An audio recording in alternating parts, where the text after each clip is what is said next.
What's up? How you doing? Here I am with my daughter Amanda. Hi. And this is a interesting book. For one reason, I mean, it's a good book. This is the anniversary edition, 50th anniversary. It's been updated, but a lot of people don't know that this is the book that Mr. Rogers, Fred Rogers, read, and then he became a vegetarian. I'm not a vegetarian. I eat a little of this, a little of that. I eat vegetables, but I don't only eat vegetables. But anyway, this is it here if you want to pick up a copy. Very good book. 3 million copies have been sold according to the back here. And it says Diet for a Small Planet. So pick up a copy, read it. It'll make you hungry. So I was a big fan of Mr. Rogers. Big fan. I grew up watching, as he called it, The Neighborhood. I've said this before, but I always thought that was his second house. And I thought he would get into like an argument with his wife, and then he would take off and go to the secret location. I never had a feeling that he lived there permanently. That was not something that the show made me believe. I thought it was like a second home, but a secret one. So, good show. Got some playing cards here. Scorpion. Yes, I do not know how to play card games. Not really a fan of them, but I just like the way cards look, and I got these from my daughter Amanda. It's a Black Scorpion bicycle card collection, and the reason is because we went to the Grand Canyon a few years back.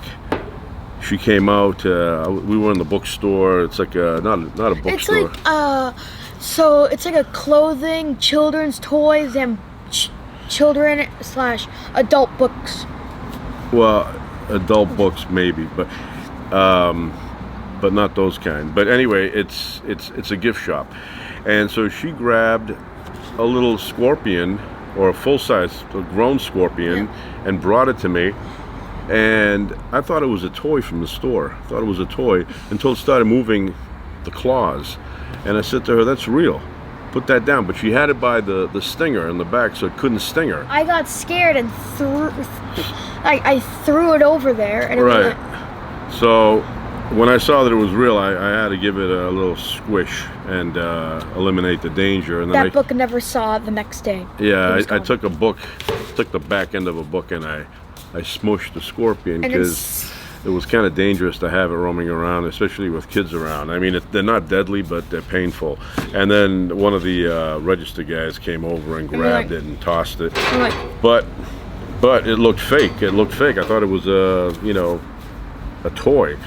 So anyway, that's why. And now she's kind of like a fan of scorpions. Yeah, I have like scorpion necklaces, scorpion bracelets, like those igloos with the scorpion, and it was also behind a book. So yes. And then some girl saw it, and she walked away, like ran away or something about it.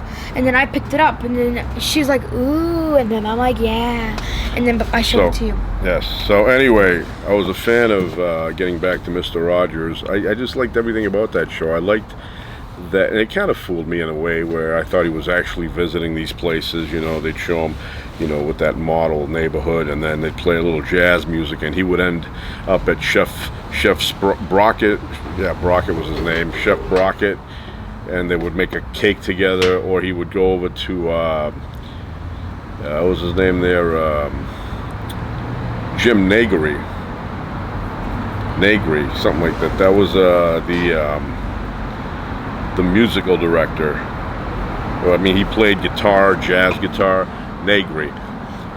And also, I think he's still alive. He's got to be like 90 by now, but yeah, I think he's still around. And there was another guy, matter of fact, hold on. Be right back.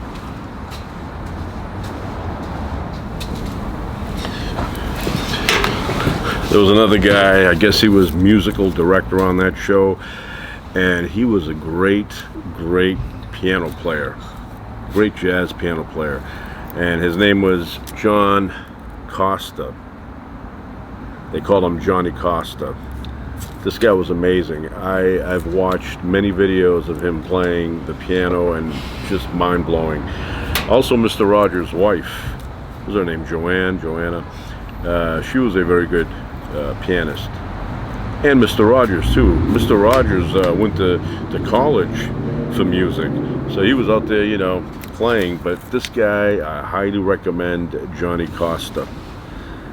I'm not big on cute names, so John Costa, check it out. Picture of him in the back. So, just got this, and I'm looking forward to listening to this in the car, which, by the way, is the best place to listen to music. Surround sound, it's enclosed, perfect.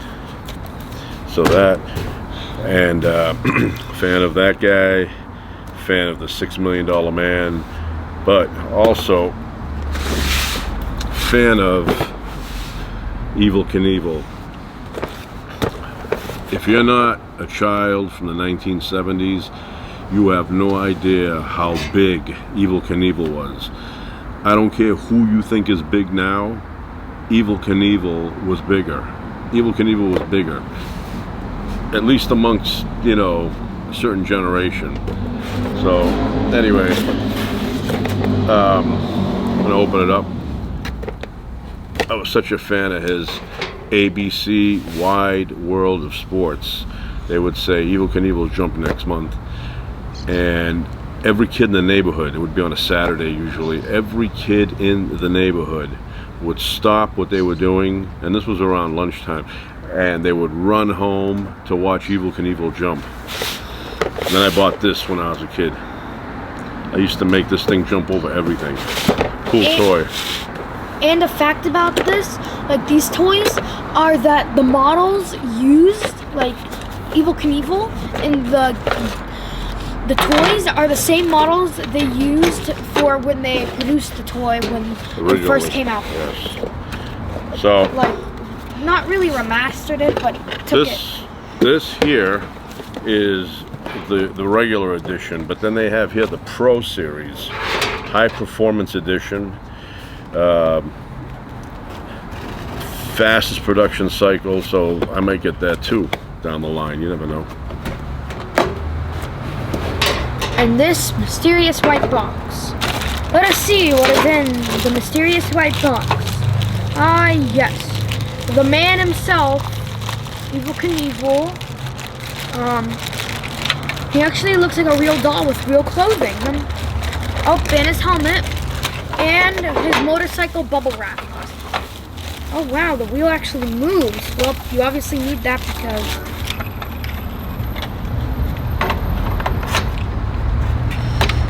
And also on the box, you can do different positions with him. So here's like the motorcycle. It can stand. Let me get him out. Got a helmet going here. So I just want to say Evel Knievel was a big advocate of wearing a helmet. A lot of guys now, you know, they don't wear a helmet. They think, you know, it takes away from the enjoyment of riding a bike, and it may a little bit, but then, you know, you're thinking if you hit the pavement, which is the hardest thing about riding a bike, the pavement is, then you wish you had one of these on.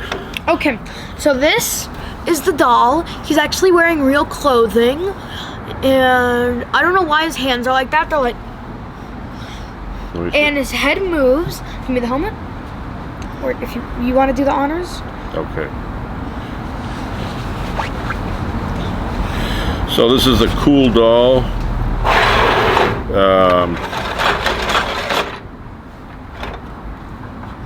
Fix his hands a little bit so you can grab the steering. Oh yeah. So where's the box? Down here. Okay, give me it. So let me say. So these are stunt positions you can do with him. So you can do wheelies with him. You can do cross bike stand, so like he's standing and you can move him. you could do headstands, and you could do saddle stands. And so the way you can do the saddle stands is because there's this little plastic piece on the back, and you can put his feet right under it, and then he's like this. And if you want to see, these are the things you can do. And there's also instructions, but we may not need it because of this guy. He knows how to use them. Right? And there's also a beginner's jump. You like set up the ramp. Wait, you can have a ramp? You have to build a ramp. They don't give you a ramp. You have to buy one? No, you make one. How do you make one? Wood. Okay. Then there's an intermediate jump. Use stow and go as launch and / or landing ramp to make more exciting jumps. And then, or build your own, the advanced one. Yeah, and as he said, there's Pro Series.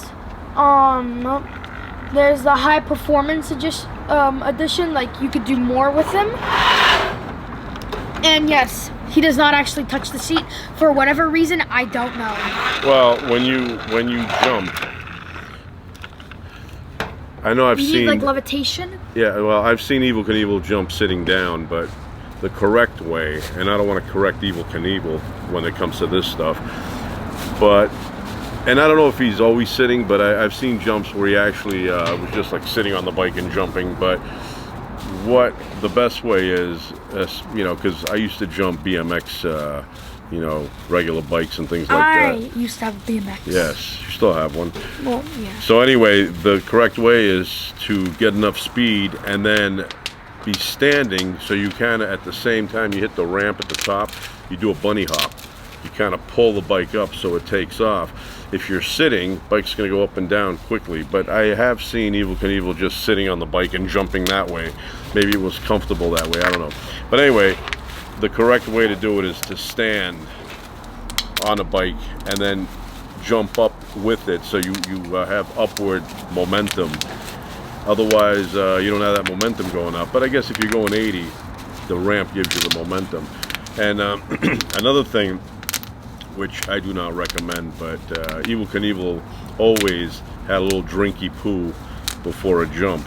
So he would have a shot, good sized shot of wild turkey, 101 proof. And in my opinion, you want to remain extra sharp. I know you're nervous, but you know, you want to be sharp. You don't want to be a little bit like dizzy up there and you know, then you die. Crash. I have a theory that, you know, some of the crashes that he had, you know, probably were influenced by a little bit of that drinky poo. It's 101. So anyway, I know it calms the nerves. He would say it calms the nerves, and it probably does. But you know, when I'm doing something like that, I want to be alert. You know, I mean, it's not like you had a sip of beer or something. So anyway, so you put him here as a kid. You hold him. Yeah, as a kid, we'd put him there and we generate.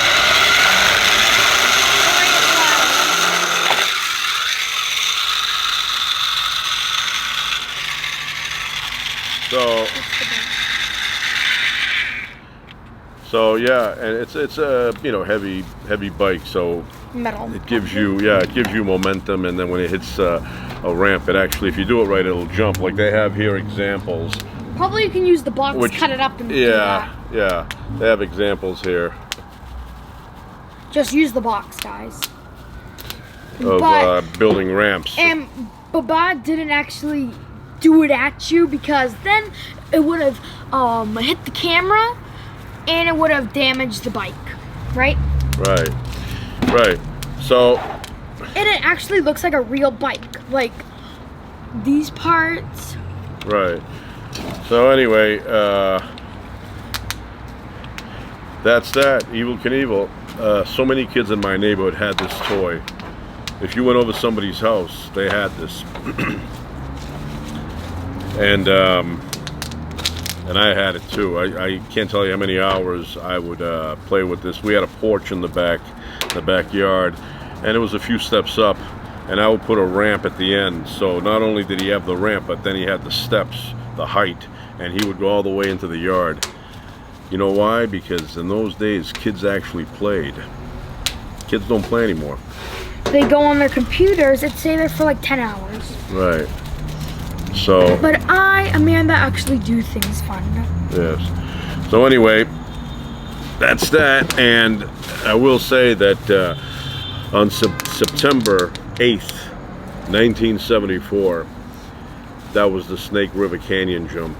And we're coming up to the 48th year anniversary.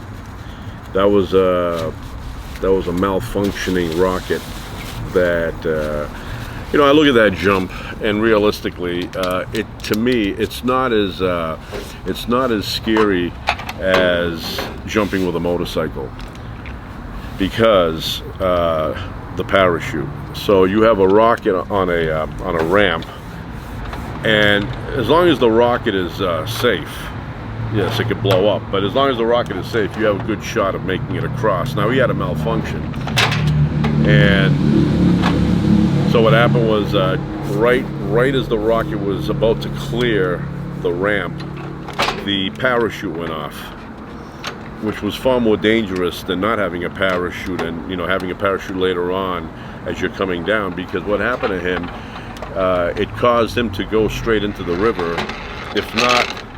If not for a rock, he landed on a boulder in the river. If not for that, he would have drowned, because his seatbelt jammed and he couldn't get out. So if that rocket, once that parachute hit, the trajectory was to go straight into the river, he would have drowned, because they wouldn't have got to him in time. So he lands on this boulder, and they were able to get to him and cut the seatbelt and free him. So in recent times, somebody tried it again, and they designed a very similar, it might have been the same style rocket, and I think it was from the original designer, the son. He designed this new rocket, but it was based on the old blueprints, and he made it across. I wouldn't have been that nervous doing the rocket one because of the parachute. But anyway, so we're going up to the 48th anniversary of that, and I personally would like to be there for the 50th. I was there for Evel Knievel's last jump, which was out here in the desert. He jumped 150 feet, and that was he hasn't jumped since, which I don't think he'll jump again. He's up there in age. What is he, like 60 now? But he's going to be 60. I don't know. He's somewhere up there. But I was there, and I was right at the front. I was right at the front. Got to see him, close up. And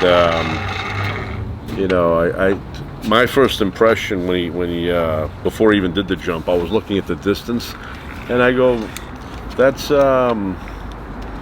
not that far.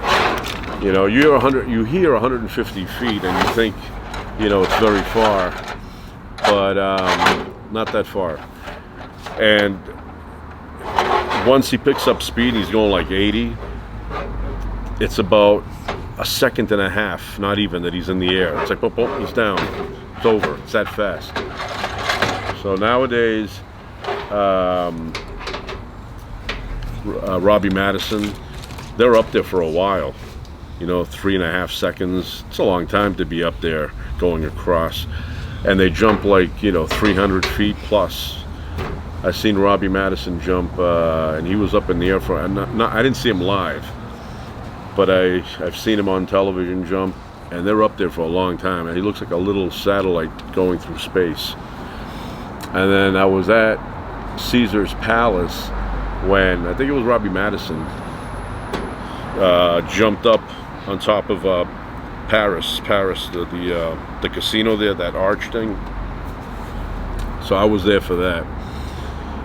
And I was there the day before that guy did the Evel Knievel jumps at Caesar's Palace. But it's not the same anymore. The suspension system on the new bikes is different. When you land, you don't bounce like a crazy guy, because when Evel would jump, he would hit the ground hard, and then the momentum would throw him over the handlebars, and he would crash. Plus, a couple of times he came up short, like the Caesar's Palace jump. he was a little bit short, and so he hit hard and then bounced over and just tumbled and broke a bunch of things. So anyway, that's it. But you have to be somebody who was alive during the 1970s to know how big this guy was. Nobody today can match the popularity of this guy. You know, they come close, but this guy was amazing, very popular. And I even saw the movie with George Hamilton playing Evel Knievel. Yeah, I don't know, we were all fascinated with jumping our bikes. And then the Fonz jumped over some trash cans and crashed into a chicken truck. Chickens. That wasn't that far. He was probably in the air for, a millisecond. Then he crashes. So, that's it. And don't forget, John Costa. Great music. You'll love this stuff. Okay. That's it.